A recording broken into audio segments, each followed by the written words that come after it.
Hello and welcome friends, मैं हूं रविंदर और आप देख रहे हैं सेल्ट्रॉनिक टेक्नोलॉजी। आज इस वीडियो में हम देखने वाले हैं कि गैलेक्सी 6G के अंदर आप टाइम ऑफ यूज फंक्शन का कैसे यूज कर सकते हैं। तो जल्दी से इस यूट्यूब चैनल को आप सब्सक्राइब कर लीजिए और साथ ही साथ बेल आइकन को भी हिट कर दीजिए ताकि आने वाली लेटेस्ट वीडियो की अपडेट आपको सबसे पहले मिल पाए। चलिए शुरू करते हैं आज का वीडियो।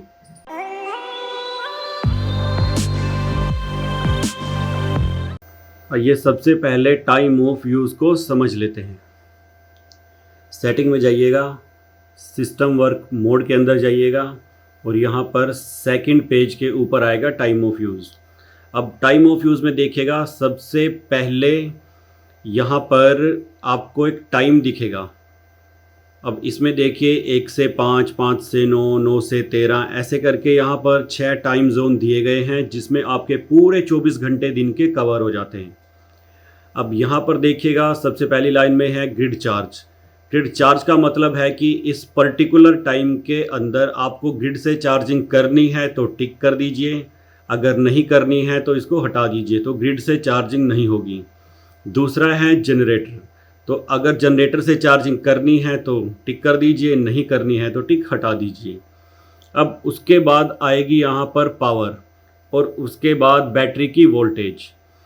पावर का मतलब है कि जब बिजली है तो उस टाइम में आप जब बैटरी का इस्तेमाल करोगे, आपके पास सोलर भी है, बैटरी भी है, बिजली भी है, तो जिस कंडीशन के अंदर बिजली है तो उस टाइम में अगर सोलर के बाद बैटरी से पावर निकलती है SBU मोड में, तो जो पावर निकलेगी वो उतनी ही निकलेगी जो आपने यहाँ पर वैल्यू दी है। अगर यहाँ पर आपने जो वैल्यू है वो दी है 3030 वोट, तो यहाँ पर 3.3 किलोवाट से ज़्यादा पावर नहीं निकलने वाली। ठीक है, उसके बाद अब बैटरी जो है वो कब तक इस्तेमाल होगी, जो वोल्ट आपने यहाँ पर सेट की है, यहाँ पर अभी 44 वोल्ट है। इसका मतलब है कि सोलर के बाद बैटरी इस्तेमाल होगी, लेकिन कब तक इस्तेमाल होगी, जब तक उसकी वोल्ट 44 वोल्ट नहीं हो जाती। जैसे ही 44 वोल्ट आएगी तो उसका इस्तेमाल बंद हो जाएगा और वो पावर जो है वो ग्रिड के ऊपर शिफ्ट हो जाएगी। अगर आपके पास बिजली नहीं है, सिर्फ खाली सोलर और बैटरी है, तब ये कंडीशन जो है पावर वाली मैटर नहीं करती। तब आपकी जो बैटरी है वो ऑफ ग्रिड मोड के अंदर पूरे का पूरा लोड उठाएगी जितनी उसकी कैपेसिटी है। अब देखिए, सबसे पहले यहाँ पर हम टाइम देख लेते हैं। अभी 15:25 का टाइम हुआ है। ठीक है, अब देखिए गैलेक्सी एक ख़ास चीज़ के साथ आता है। जो बाकी इन्वर्टर होते हैं वो खाली सोलर की पावर को ही सेल कर सकते हैं, लेकिन गैलेक्सी के अंदर आप बैटरी की पावर को भी आप सेल कर पाएंगे। जैसे कि दिन के टाइम लाइट नहीं है तो आपकी लाइट सेल नहीं होगी, बिना इलेक्ट्रिसिटी के लाइट सेल नहीं होती है। तो उस टाइम में अगर आपने अपनी बैटरी के अंदर पावर को स्टोर कर लिया है और बाद में भी आप उसको बेच सकते हैं, तो वो कैसे मैं आपको आपको करके दिखाता हूँ। ये देखिए, इसके लिए हमें करना होगा, अभी पर्टिकुलर टाइम देखिए 15:26 हो चुके हैं। बैटरी 54.4 वोल्ट फ्लोट वोल्टेज पे है और यहाँ पर हमारा 660 वाट लोड चला हुआ है। अब इसके लिए मुझे जाना होगा सबसे पहले सेलिंग फर्स्ट में। यहाँ पर सेलिंग फर्स्ट है, यानी कि मैं पावर को बेचना चाहता हूँ। अब सेकंड पेज के ऊपर यहाँ पर देखिए 15:26 थे, यानी जो ये वाला स्लॉट है 13 से 17, इसके बीच में 15 आता है। ठीक है, तो यहाँ पर अगर मैं वोल्टेज को सबसे पहले टाइम ऑफ यूज़ को चेक कर लीजिए।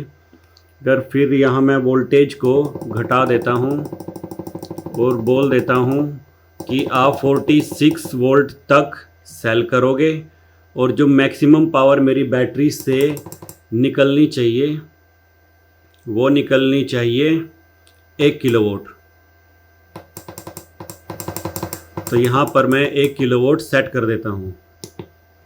देखिए 1 किलोवाट सेट हो चुका है और इस पर्टिकुलर टाइम के अंदर मुझे बिजली बेचना है और 46 वोल्ट तक ये काम होगा।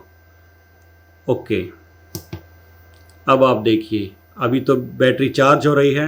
अब देखिए बैटरी से पावर निकलना स्टार्ट हो गई है। ये देखिए मैंने किया था 1 किलोवाट, तो यहाँ से देखिए 950 वोल्ट, तो उतनी ही पावर जितनी मैंने इन्वर्टर को कहा था, अब ये बैटरी से निकाल कर भी इसने बेचना स्टार्ट कर दिया है। यहाँ देखिए सोलर की पावर भी बिक रही है और बैटरी से पावर भी बिक रही है, और बैटरी की जो अभी वोल्टेज है वो 51.1 वोल्ट है, यानी कि मैंने इसको बोला हुआ है कि 46 वोल्ट तक आपको ये काम करना है। अब देखिए धीरे धीरे बैटरी की वोल्टेज कम हो रही है। तो यहाँ पर मैंने 1 किलोवाट किया है, जिससे कि बैटरी के ऊपर ज़्यादा लोड भी नहीं पड़ेगा और बैटरी अपना बढ़िया बैकअप देगी। तो आप यहाँ पर कितनी भी पावर को सेट कर सकते हैं। ये तो हो गया फर्स्ट केस। अब आ जाते हैं सेकंड केस के ऊपर। तो सेकंड केस में क्या होगा कि आपको बैटरी से बिजली नहीं बेचनी है, ठीक है। तो उस कंडीशन में सबसे पहले आपको करना होगा ज़ीरो एक्सपोर्ट टू लोड या फिर ज़ीरो एक्सपोर्ट टू सिटी, अगर आपने सिटी लगाई हुई है। अगर आपके पास नेट मीटर है तो यहाँ पर सोलर सेल को टिक कर दीजिए, ठीक है। अगर नेट मीटर नहीं है तो इसको हटा दीजिए, ठीक है। अब हम मान के चल रहे हैं कि हमारे पास नेट मीटर नहीं है, तो यहाँ पर ओके कर दीजिए। अब इस कंडीशन में इन्वर्टर क्या करेगा, तो ये हमारे घर के लिए ही पावर देगा। अब देखिए जो सोलर से पावर आ रही है वो बैटरी को चार्ज कर रही है और इधर हमारे घर के अंदर लोड को चलाए हुए है। अब हम दोबारा से टाइम ऑफ यूज़ पे जा रहे हैं सेकंड पेज के ऊपर, और यहाँ पर टाइम ऑफ यूज़ लगा रहे हैं। और अभी जो टाइम है वो 15:26 हो रखे हैं, तो यहाँ पर 13 और 17 के बीच में फिर से वही आता है, और यहाँ पर हमने 1000 वोल्ट किया था और 46 वोल्ट तक ये काम होना है। यहाँ पर हम ओके कर देते हैं। तो इससे क्या होगा कि जो पहले पावर है वो पहले सोलर से चलेगी, उसके बाद जो पावर है वो हमारी बैटरी से निकलेगी, और अगर इन दोनों के बाद भी लोड की रिक्वायरमेंट पड़ जाती है तब वो तीसरे नंबर पे पावर अपनी बिजली से लेगा, ठीक है। तो यहाँ पर ये SBU मोड में काम करेगा। और कहाँ तक करेगा, आपने इसको 46 बोला हुआ है, तो इस कंडीशन के अंदर 13 से 17 बजे तक ये पहले सोलर से काम करेगा, उसके बाद लोड की ज़रूरत पड़ती है तब आपकी बैटरी से पावर निकालेगा, और वो उतनी पावर निकालेगा जितनी आपने यहाँ पर सेट की हुई है। और कितने वोल्ट तक ये काम करेगा, 46 वोल्ट तक। तो अभी मैं यहाँ पर आपको खाली सोलर को डिस्कनेक्ट करके दिखाता हूँ, और बिजली इसके पास है।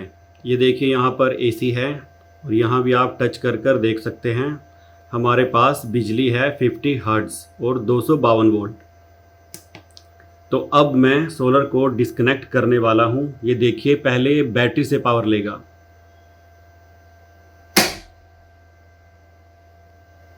ये देखिए सोलर यहाँ पर जा चुका है, और आपके लोड को रन करने के लिए देखिए यहाँ पर आपका जो लोड है वो 640 वोल्ट चला हुआ है, और उतनी ही पावर आपकी बैटरी से निकल रही है, जबकि यहाँ पर अभी इलेक्ट्रिसिटी है। तो ऐसे आप SBU मोड में काम कर सकते हैं। अगर यहाँ पर सोलर भी होता और लोड आपका ज़्यादा होता जितना कि सोलर डिलीवर नहीं कर पा रहा है, तब भी वो एक्स्ट्रा पावर आपकी प्रायोरिटी पे बैटरी से ही निकलती, सबसे लास्ट में आपका ये ग्रिड यूज़ करता। तो इस तरीके से टाइम ऑफ यूज़ वर्क करता है। इन्वर्टर के लेटेस्ट प्राइस के लिए आप जा सकते हैं amazon.com पर, flipkart.com पर, और आप हमारे डीलर से भी परचेस कर सकते हैं। डीलर से परचेस करने के लिए आपको जाना होगा www.cellchronic.com पर। वहां आपको डीलर लिस्ट का एक ऑप्शन मिलेगा, उसके बाद सिलेक्ट करना होगा अपना स्टेट, और आपके पास सभी डीलर्स की इंफॉर्मेशन आ जाएगी। तो देखा आपने कितनी आसानी से आप टाइम ऑफ यूज़ फंक्शन का यूज़ कर सकते हैं। अगर ये वीडियो आपको पसंद आई है तो जल्दी से लाइक कीजिए, कमेंट कीजिए, और साथ ही साथ इसको शेयर भी कर दीजिए। Thank you very much.